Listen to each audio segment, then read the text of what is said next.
Next, to say we're all getting older might sound like a statement of the obvious, but in our region it seems it's especially true. New figures show more of our population is made up of people over retirement age than ever before. And it's a trend that's set to continue, with implications for the economy, social and medical care. We've been to the youngest place in our region, that's Cambridge, and the oldest, which is North Norfolk, from where Natalie Gray takes up the story now.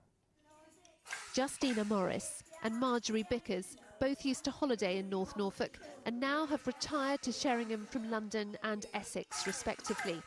And plenty more are doing the same, so much so that this area has one of the highest percentages of over 65s in the country. The day centre they attend already has a long waiting list.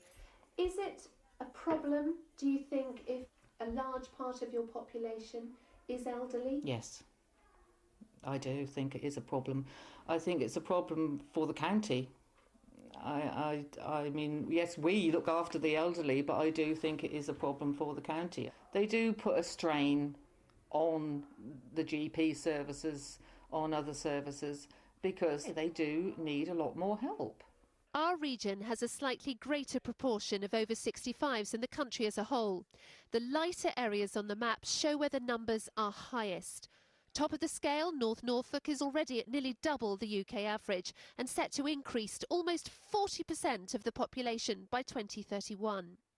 At the other end, Cambridge is bucking the trend as the only place in our region that's actually getting younger.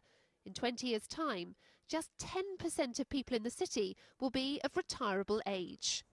It's Carnival Week in Sheringham and so plenty of young faces about. But its older residents warn of tough times ahead. It's a great worry. They've got too many people to look after, basically, and there are not enough people coming forward, younger people, to do it properly. In complete contrast, families at the Botanical Gardens in Cambridge celebrate their youthful image. There seem to be lots of people in their 30s having children, so lots of kids around, obviously lots of students as well. There's a lot of people who've moved here from elsewhere, from London, a lot of people with young families. I think it is a good thing. A lot of younger people bringing energy into the city of Cambridge. Britain now has more pensioners than people under 16. And it's all because we're living longer. A baby girl like Annabelle here is now expected to live to 81 and a half. A baby boy to 77. The government plans to increase the retirement age to at least 66 to ease the pensions burden, so we'll all be living longer and working longer. Natalie Gray, Anglia News, North Norfolk. There's always a baby around when you need one, isn't there? Oh, very cute one at that. Now, take a look at this colourful array. Chillies. Oh, they look great, don't they? They do. But choose the wrong one and it'll bring tears to your eyes, I can guarantee it. It certainly will. Now, this is like a lucky dip. Go on, take your pick. Have a guess at which one's going to be the one that's going to cause the damage. Right, well, Salvatore Genovese from Bedfordshire is Britain's #1 chilli producer. He grows a whopping 500,000 of them every single week, including one of the daddies of the chilli world. Which is the scorching hot Dorset Naga, which can measure apparently more than 1 million units on the Scoville heat scale. I'll tell you what that is, by the way, after this report. I didn't know. Alpa Patel reports on our growing taste for one of nature's hottest properties.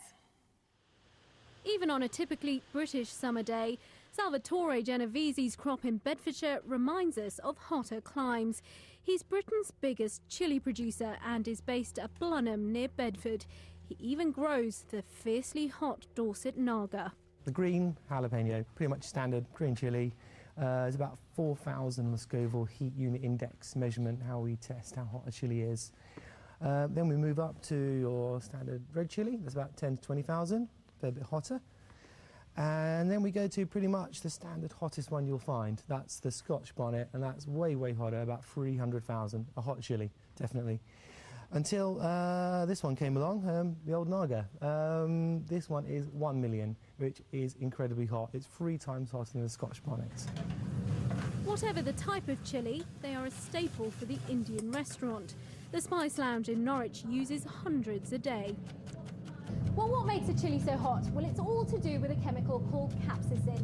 A hotter dish, like a chilli masala, will have a chilli with more capsaicin in it, and a milder dish like a jalfrezi will have a milder chilli with less capsaicin in it. Chillies are measured by the Scoville heat scale, but here at the Chilli Fiesta at Felbrigg in Norfolk, it's not all about the eye-wateringly hot.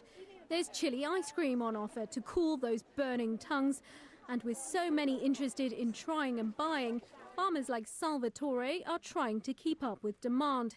He harvests more than 500,000 a week.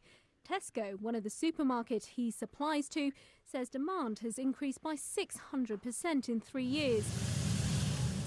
And there's no doubt it's all in part to do with our love for this. Alpa Patel, Anglia News. Well, we've been hunting around in our little box of tricks here to see if we can find the Nago. It's not that one. I think it might be this one. Yeah. But I'm not willing to test it. You see, that doesn't look too bad, does it? How could that cause so much damage? Yeah, this one smells hot. Right. Let's leave it. Well, if you were wondering what the Scoville heat scale Alpha mentioned in her report is, well, it is the number of times a chilli extract, we're told, must be diluted in water for it to lose its heat. As we saw, as I say, the Dorset Naga supposedly can measure more than 1 million units on the scale. 1 million units in that's hot. Don't touch it anymore.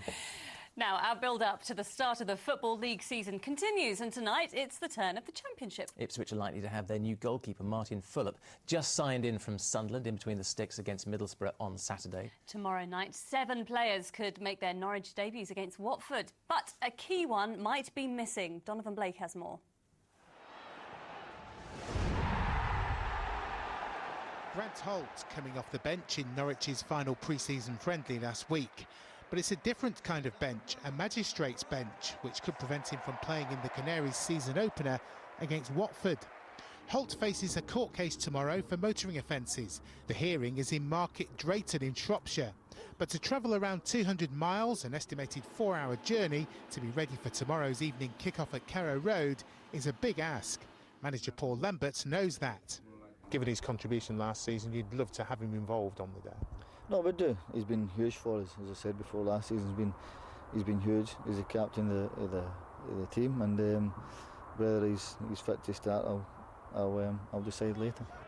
Nevertheless, Lambert is looking forward to his first game as a Championship manager. Yeah, it's great, and but I think it's more important the players and the fans that are going to take to it, and hopefully we can have this something similar what we did last season. He may not look it, but Roy Keane is relishing the challenge of trying to take Ipswich to the next level, although the build-up to his second full season in charge has been less than ideal. We've lost a lot of players from last season, even loan players, so we're missing all them boys as well, on top of the lads I've sold and the injury, so it's not ideal. But the spirit's good in the camp, and whatever happens on Saturday at Middlesbrough, we'll have a right goal, and let's see what happens. There's no doubt who's been the busier of the two in the transfer market this summer. Lambert has recruited 7 players since promotion from League One, arguably the most high profile being Andrew Sermon's signing from Wolves. For Keane, it's been more about departures than arrivals, despite his best efforts to strengthen. To date, just 3 have joined, while 4 have moved on, with the prospect of another possible sale, Jonathan Walters, for a reported £3 million to Stoke. Keane may turn to youth as he continues to rebuild his squad, something which may encourage Ipswich supporters. What they give you, and what a lot of young players do, they give you innocence, they give you energy. They've not been brainwashed yet by agents or money, and I enjoy working them. They provide a different sort of energy that you get sometimes with senior players who think they're probably better than what they are. And don't expect Norwich fans to lower their expectations now that they've regained Championship status. There's no point in playing the game if you don't play under pressure. We have 27,000 people coming, and that dictates pressure on its own. All that's required now is a good start tomorrow night, with or without Grant Holt. Donovan Blake, Anglia News. Well, the national team in London are waiting to take over from us at 6:30. Here's what's coming up. Coming up, Naomi Campbell's sensational appearance at a war crimes trial in The Hague. I didn't really want to be here, so I was made to be here, so obviously... Yes, that's all coming up now. I don't think the weather's quite as hot as one of these chilies. I had a bit of a nibble just during... Whoa, it's so hot. Even your breath is hot. Right, here's Amanda.